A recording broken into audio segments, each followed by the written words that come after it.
Hello, you're listening to Work From Home, a Lower Street podcast where we help you stay connected, productive, and sane whilst working remotely.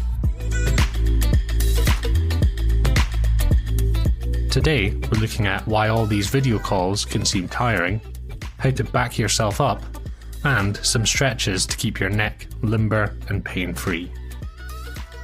First up is an article from the BBC about why all of these video calls can feel a bit tiring.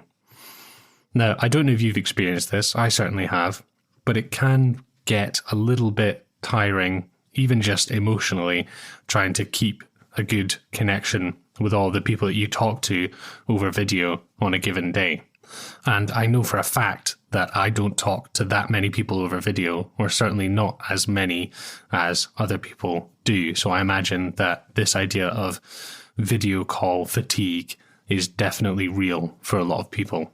And this article involves a whole bunch of discussions with a whole load of experts, and one of the first points they raise is this idea of silence. And this has definitely been true for me, is that it can be really hard to get the natural cadence of a conversation that you'd have with someone in person. And what you can be left with is a lot of these awkward silences that seem to create a void between you and the person that you're talking to. And there's a study cited here that a delay of even 1.2 seconds can make people perceive the other person as less friendly or less focused on the conversation. And they say that an added factor is the fact that you can sometimes feel as though you're on stage, especially if it's a larger group call. When you're talking, you can feel everyone else looking at you, and it feels as though you're giving more of a presentation than just talking with colleagues or friends. Another contributing factor is this idea that a lot of these video calls can feel a bit forced. Now, we've talked a fair amount about doing team building and other such shared experience type things online. But one of the interesting points raised by this article here is this idea that if you have a sort of relaxed, happy hour type thing, for some people it can still feel as though this is a work obligation, and in some senses it is, so it becomes more difficult for people to turn off. So maybe we should lower our expectations in terms of expecting everyone to just show up and pretend as though they're sat in the pub with their friends. And on the topic of friends, it's become more apparent to me, and maybe to you as well, that the area or the arena in which we meet with our friends and our family and our work colleagues, it's all kind of becoming the same thing, by which I mean my laptop screen and my webcam.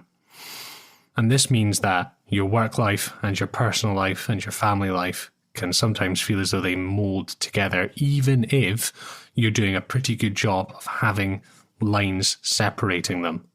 I know for me, I prefer to keep my video calls to work colleagues and friends, and I like to talk to family members on the phone. And that plays into a point raised by this article, which is you should try and add some variety.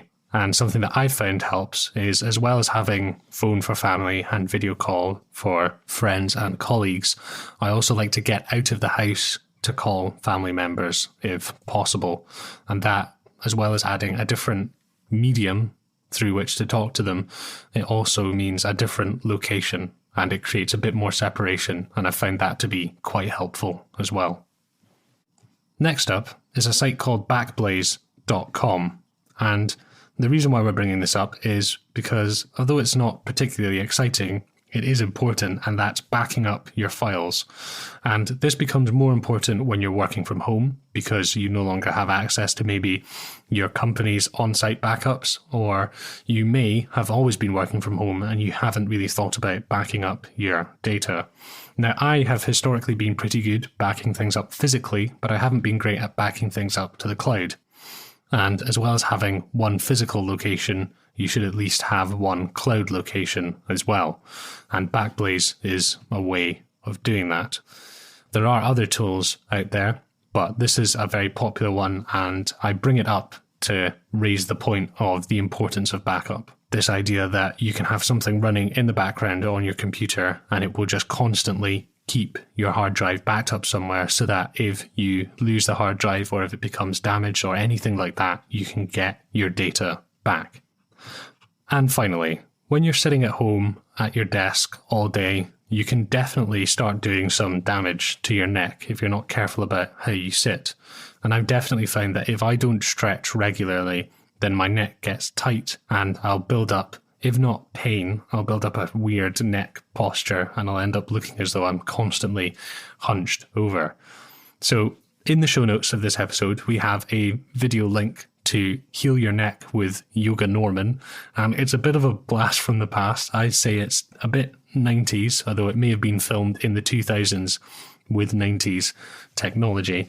And although Yoga Norman does do quite a lot of talking about energy and all that more woo side of yoga, he does have some really great stretches, which have definitely helped me in keeping my neck feel not just more limber, but more relaxed. I feel as though you can get very tense and stuck in a bad posture if you spend all day sat at your desk. So even 30 seconds of movement like this can really help your neck out.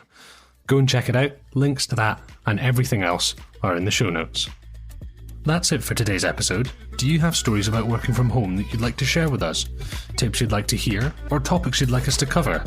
Email us, wfh@lowerstreet.co. That's wfh@lowerstreet.co. Remember to subscribe and share this episode with someone you think would enjoy it. And join us for new content every weekday.